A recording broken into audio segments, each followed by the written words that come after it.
reassuring talk he gave, but at the same time there's other elements of the treaty which I think we need to pay attention to, one of which is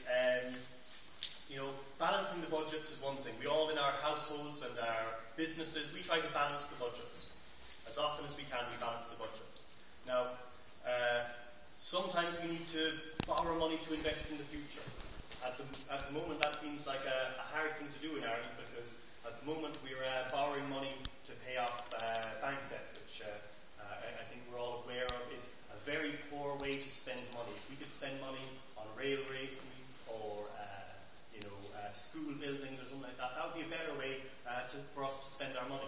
And I think that the thing about the treaty which I find much more problematic is that it does insist on those sort of things being done. It does insist on those kind of rules. It insists that we try, over probably a 20-year period, to bring our budget deficit down to 60%.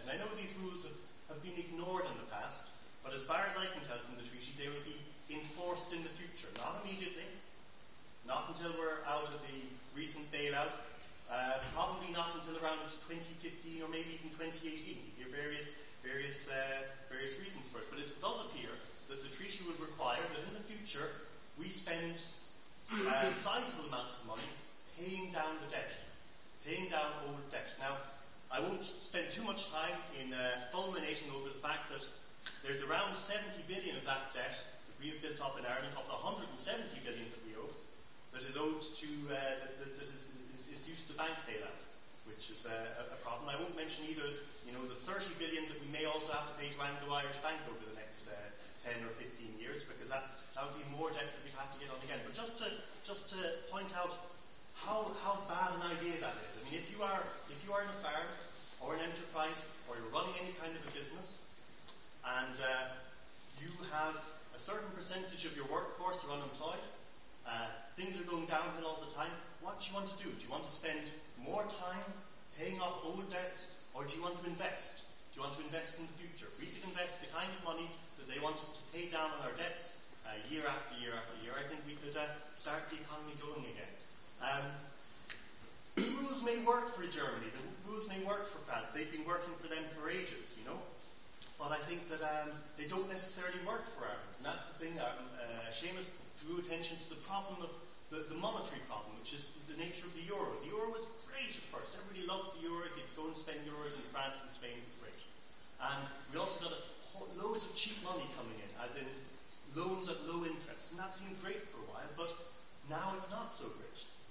Not having control over your money like we did in the past takes something away from you. In the 1990s, we devalued against the Dutch mark again and again and again. That's how we kept things going. We did it all the time. We can all remember this back. I think Bertie Ahern did it first in '92 against sterling, and then we moved to the Dutch mark. That's what we would do. We would devalue. So Seamus points out that losing monetary control is a problem. This treaty means that we lose some fiscal control. It doesn't mean that Europe decides what our budget is exactly, or how much we should spend on this or how much we should spend on that, but it gives us rules that we have to follow. And sometimes one size doesn't fit all in terms of fiscal rules as well. I'll quote you just to give the most powerful man in Europe's words on this. About the fiscal treaty, he said, the fiscal treaty, in the Wall Street Journal back in March, he said, it's a treaty whereby countries release national sovereignty in order to accept common fiscal rules that are especially binding and accept monitoring.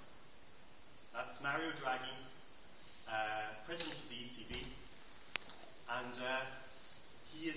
this is his opinion of the fiscal treaty. So he is saying that we are giving away sovereignty, or we are giving away power.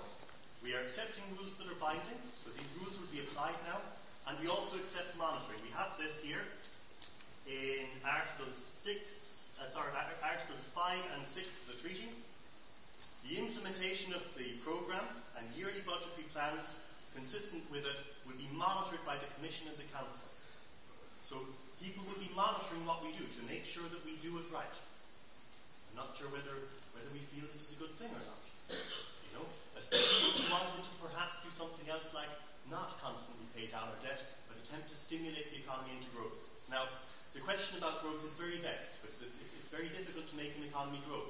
Hollande says, we need growth and all that. But growth there's no magic growth wand, that will make growth happen.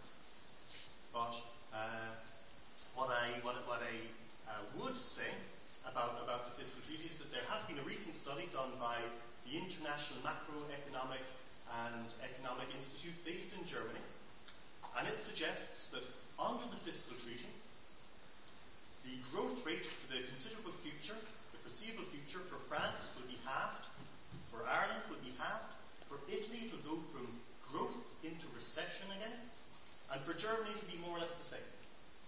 It always seems to work out. The growth is not going to happen under the fiscal treaty. It's not going to happen sufficient to offset the amount that we're paying back in debt reduction all the time. So this is my problem with the fiscal treaty. The fiscal treaty doesn't suit Ireland. Ireland is not like the core of Europe. We run a very different economy. Sometimes we make a dreadful job of it. But as we see, what's happening in this treaty is that the control is being passed over to bureaucrats, unelected bureaucrats. And I'm not sure how you feel about that. I'm not sure that that's a terribly good idea either. Okay. I want to just talk a little bit. I may be less reserved in my views than is Seamus. We were worried about what might happen if we vote no. That we might not be able to get a second bailout. I would say that first of all, we do not want a second bailout. We have so much debt, we simply cannot take on any more. There's a great probability that we will have to default anyway. There's been a book edited by Constance Gurdjieff and Brian Lucy recently suggesting, what if Ireland defaults? And looking at that seriously, nobody can rule out this possibility that Ireland will default because the debts are so high, the interest repayments, 5.4 billion this year, are so high that this may sink us. So we do not want a second bailout. The second bailout would be asking for more trouble. And in any case, there are other sources of funds. Maybe they're not so cheap. But on the other hand, the ECB gives the cheapest interest rates. This is true. But it should give the cheapest interest rates. It's the central bank. That's what central banks are supposed to do. They're supposed to give cheap money. It gave cheap money since January to the tune of 1 trillion to private banks. And it won't give this money. There are rules about this. I'm not sure the rules are very smart, that it cannot directly give the money to countries at 1%. But it can certainly give it to banks. Maybe we should just change this rule, 9 minutes, okay, we're close enough. I haven't enough time to say all I'm going to say, but you can also borrow the money from the IMF, and the IMF are the people who suggested that we burn the bondholders, that we give them back half of the money that they lent recklessly to Irish banks. This is what we could do. So these are the worries about what might happen if we don't vote yes, and we vote no, what might happen. But it's all a bit kind of vague, what might happen. I think that we can say for definite that if we do vote yes, and why we should vote no, is we will definitely lose some degree of control. We will definitely have to pay this money back in the future, and the penalties for not paying it back are 160 million or so, up to that much, which is as much as they want in a household charity. And that's quite a lot of trouble when we think about it. The penalties are decided upon by the European Commission and the European Court of Justice. So it's once again it's not something we have much control over. But even beyond that, the penalties can also be pursued by other countries. If you look at Article 8 in your copy of the treaty, it's there in every household.